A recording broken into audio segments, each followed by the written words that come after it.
तुलसी भोजेषु माता शयनेषु नन्दा अनुकूल क्षमा धारित्री सद्गुणयुक्ता प्रिया धर्मपत्नी।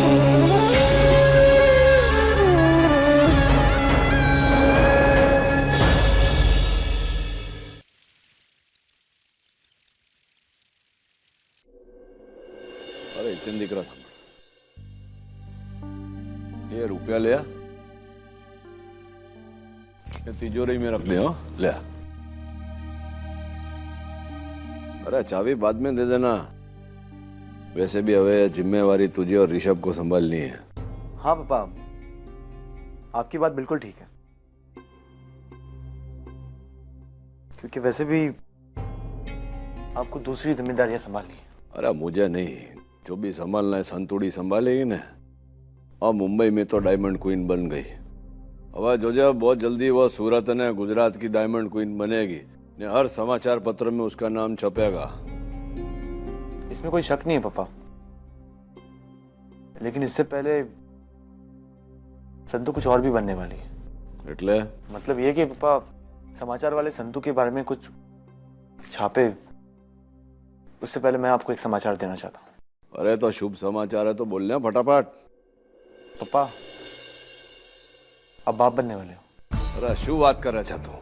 वही कह रहा हूँ जो सच है, और यही सच है कि आप बाप बनने वाले हैं। ये कैसी खबर सुनाई तूने है?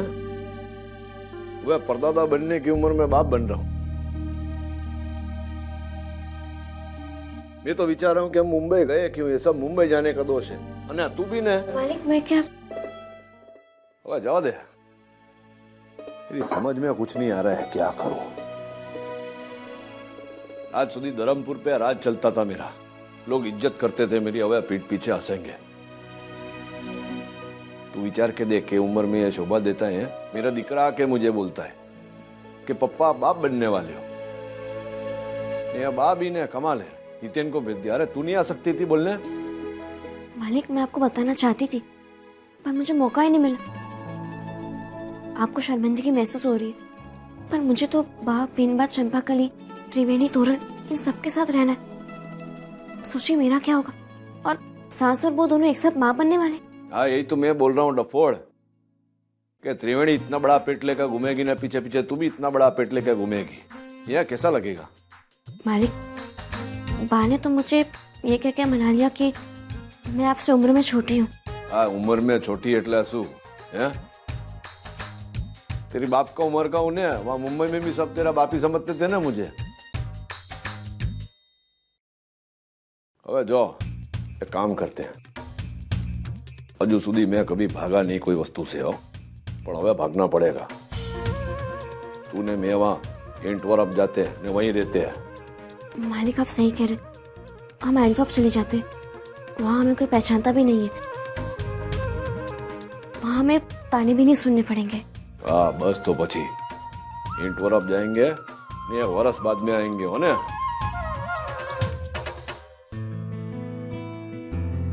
करू हम सब आ गए। धर्मराजा संतु कहाँ है? अरे जब से हितेन ने समाचार दिया है ना नानका को, दोनों शर्म के मारे ऊपर कमरे में बैठे हैं। मैंने नानका को कहा भी खाना खाने तो नीचे आ जाओ, बोलते हैं नहीं भूख नहीं है तुम लोग खा लो। अरे क्या सच का सामना तो करना ही पड़ेगा ना, शर्म के मारे ऊपर रहने से क्या होता है? हाँ। सही कहा आपने बा, पर ये देखिए कौन आया। सरप्राइज! क्रीम से कद्दू। ठीक है कद्दू, कैसी हो तोरे भाभी? कैसा है? जीता रहे। त्रिवेणी मुबारक हो। कद्दू बेटा तू? हाँ बा, वाह संतु और डैड कहाँ है? सब लोग यहाँ पर है, वो दोनों है ही नहीं। वो रुपए हिचकिचाइए मत, मैंने कद्दू को फोन करके सब कुछ बता दिया था, इसीलिए तो आई है यहाँ। मतलब तुझे सब कुछ पता है? हाँ। और तू खुश है? हाँ, खुश कैसे नहीं होंगी? अरे आज तक एक बेटी की सुआवत एक माँ करती आई है, पर अब एक बेटी अपनी माँ की सुआवत करेगी। पर वो दोनों है कहाँ? ऊपर है, शर्म के मारे नीचू नहीं आ रहे। कैसे नहीं आएंगे? हम सब उन्हें कंफर्टेबल फील करवाते ना। चलिए चलिए।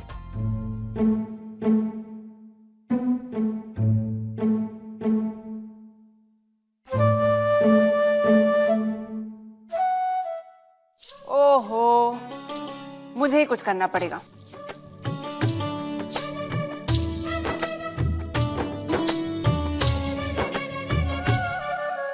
अरे બહુ ભૂખ લાગી છે મને। मालिक मुझे भी भूख लगी है। अपन तेरी मेहरबानी से बाहर सबके सामने तो खा नहीं सकते ने। मालिक थोड़ी देर में सब लोग खाना खा लेंगे। हम एक काम करते हैं, जब सबका खाना आके हो जाएगा उसके बाद हम चलते हैं।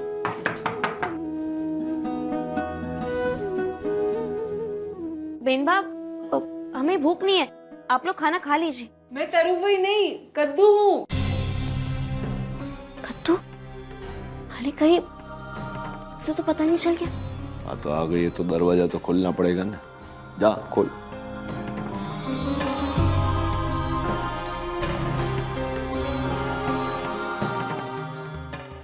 कद्दू कैसी हो? मैं ठीक हूँ, आओ ना अंदर। कद्दू इतने दिनों बाद हमारी याद कैसे आई? कैसे नहीं आती?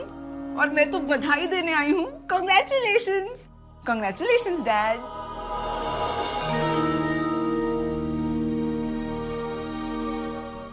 संतू, आज तक तुमने हम सबके लिए बहुत कुछ किया, बहुत कुछ।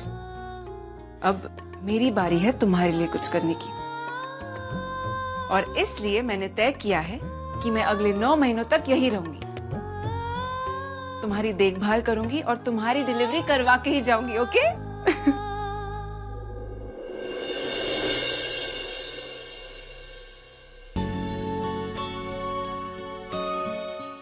डैड, मैं जानती हूं आप क्या सोच रहे हैं, लेकिन ये वक्त असहज होने का नहीं है। इस वक्त आपको समझ से काम लेना चाहिए। अगर आप असहज महसूस करेंगे तो संतू पर क्या गुजरेगी? और आप तो जानते हैं ना, इस हालत में हमें संतू को किसी भी दुविधा में नहीं डालना चाहिए। पण कुछ भी नहीं, मैं कुछ भी नहीं सुनूंगी। मुझे ना जोरों से भूख लगी है। और संतू, तुम्हें भी तो वक्त पर खाना चाहिए ना। चलिए, और सब लोग आप दोनों का नीचे इंतजार कर रहे हैं।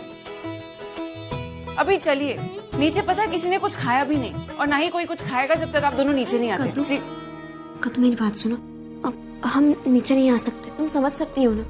ऑफ कोर्स मैं समझ सकती हूँ, इसलिए तो मैं आप दोनों को लेने आई हूँ। और आप दोनों तो जानते हो कि अगर मैं नाराज हो गई तो मुझे मनाना बहुत मुश्किल है। इसलिए चलिए। अरे अरे, आई प्रॉमिस, नीचे इस बारे में आप दोनों से कोई भी कुछ भी नहीं पूछेगा, ना कुछ कहेगा, ओके? ना चलो, कम ऑन। हाँ हाँ हाँ हाँ।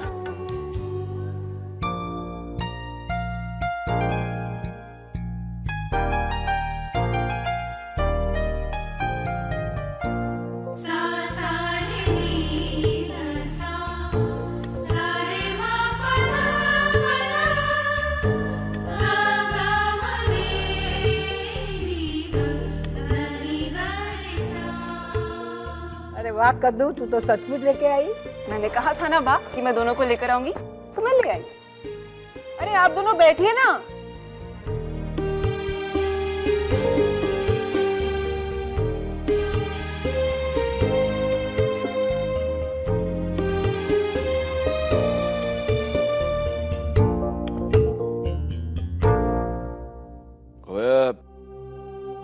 ये जो समाचार मिला है ना, बहुत खुश है बिरवा। आज सुबह मेरी बात हुई थी एंटवर्प में। मुझे ऐसा लगता है कि जो कुछ भी हुआ वो संतू और मेरे लिए बहुत गर्व की बात है पापा, और बहुत खुशी की बात भी है। संतू ने आज तक अपना हर फर्ज निभाया। आपकी पत्नी होने का, धर्मपुर की मालकिन होने का, हमारी माँ होने का, सारे फर्ज इसने बहुत अच्छी तरह निभाए। औहदा बढ़ते गया, औहदे के साथ साथ जिम्मेदारी भी बढ़ती गई, लेकिन आज तक इसे सिर्फ जिम्मेदारियां ही मिली।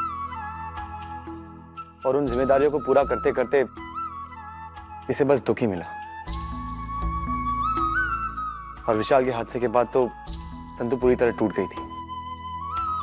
लेकिन अब तो खुशी आ गई है ना। अब तो संतू की जिंदगी में सिर्फ खुशियां ही खुशियां आएगी।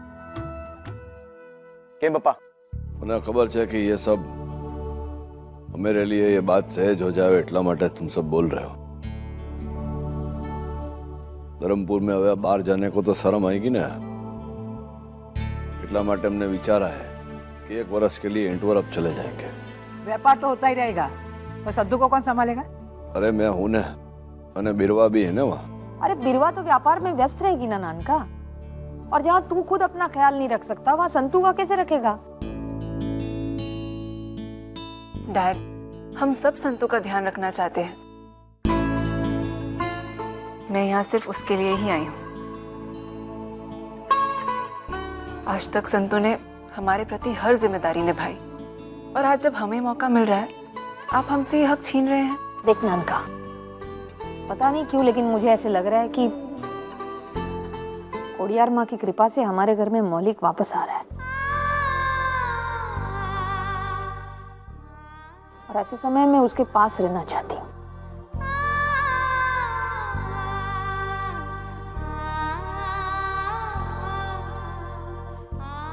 अगर तू इसे वहां लेके जाएगा तो फिर कैसे होगा? उसे यही रहने दे। और वैसे भी अभी अभी तो मुंबई से लौटे हो दोनों, अब वापस जाओगे। देख, तू घर का मुखिया होगा, तो हमने तय कर लिया है कि हम संतू को नहीं भेजेंगे, इधर ही रखेंगे। तुझे जाना हो तो जा।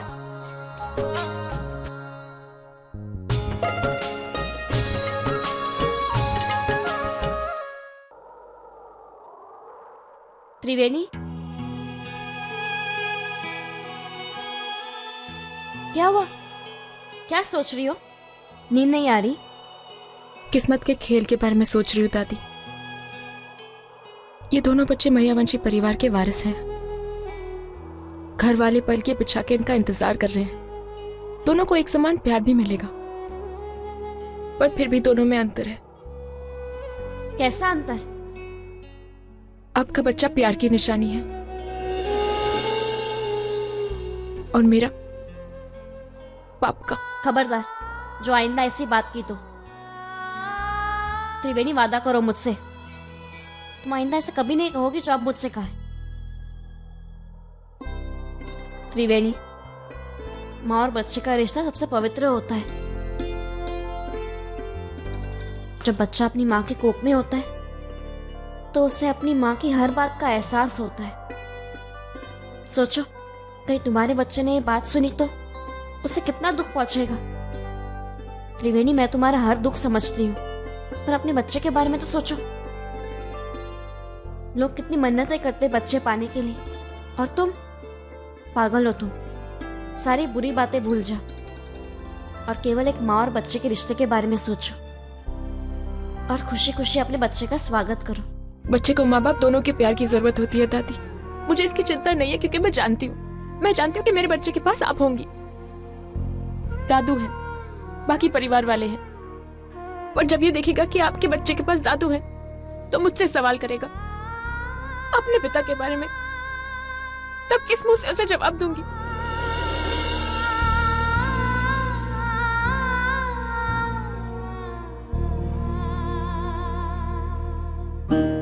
मालिक, आपने बुलाया मुझे? हाँ, बेस बेस, ले कर ले अब दूध पी। मालिक, आप जानते हैं ना कि मुझे दूध बिल्कुल पसंद नहीं। अरे डॉफोड, इतनी उम्र हो गई ना, अभी भी छोटे छोटे बालक जैसी हरकत करती। चल दूध पी।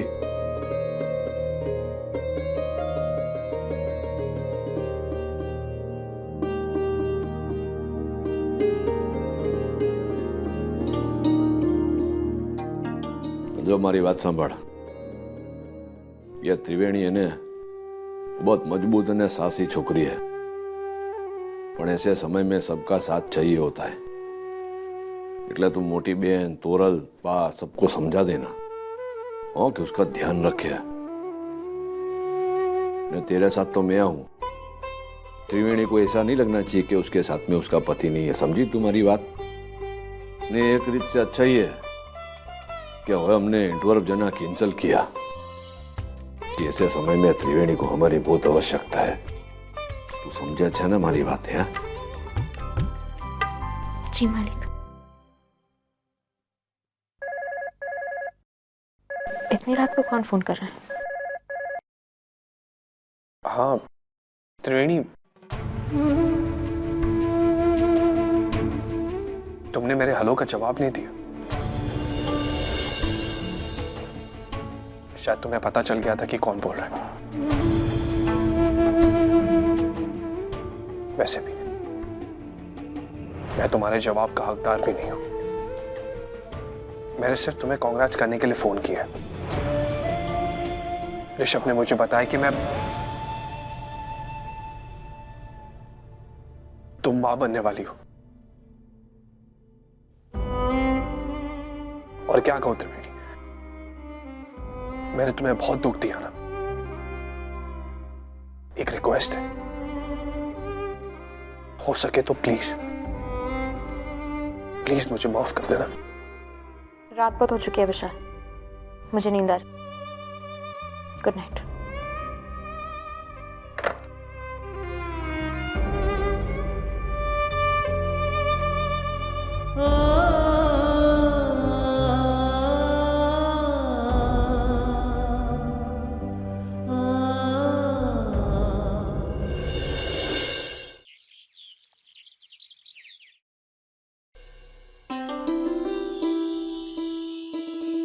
चंपा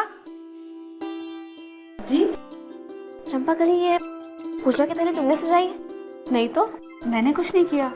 तो फिर ये थाली किसने सजाई है? मैंने। कद्दू तुमने? हाँ, आज के बाद तुम्हारे हर काम में मैं तुम्हारी मदद करूंगी। कद्दू ये आदत मत डालो मुझे, मैं बाद में काम नहीं कर पाऊंगी। बात की बात बाद में, पहले वर्तमान देखते हैं ना। चलो जल्दी से पूजा कर लो, मैं तुम्हारे नाश्ते की तैयारी। नहीं, अब नाश्ता में बना लूंगी कद्दू। नहीं बाबा, अगर तुम नाश्ता बनाओगी तो बाकी डांट मुझे खानी पड़ेगी। अरे संतू, क्या खाएगी तू नाश्ते में? हाँ, त्रिवेणी ने तो कहा था कि वो उपमा खाएगी। मैं संतू के लिए थोड़ी राब बना देती हूँ। लेकिन मैंने पोहे बना दिए हैं। अरे गधेड़ी, क्या क्या खाएगी वो नाश्ते में? हाँ, उपमा, पोहा या शीरा? थोड़ा थोड़ा सब खिला देंगे तरू भाई, है ना? ठीक है, अब मैं पहले पूजा कर लूं। हाँ जा, चल कद्दू, बहुत काम है अंदर। चल चल। चंपा के लिए वो पंचायत तो जला।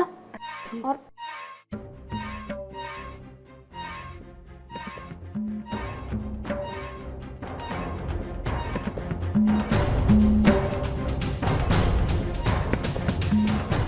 चंपा देखो जरा, कृष्णा उठ गया होगा, उससे कहना कि मुझे से कोई जरूरी काम है। जी।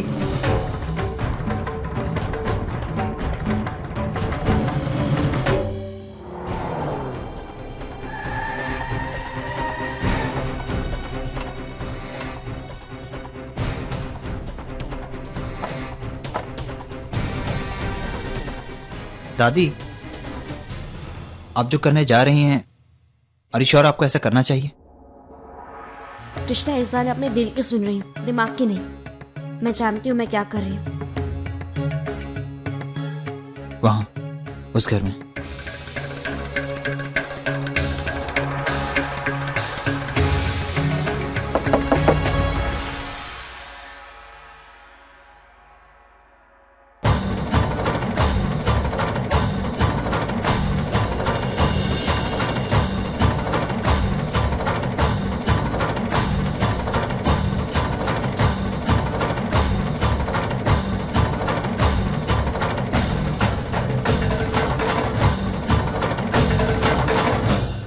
अब यहाँ तुम्हें लेने आई हूँ।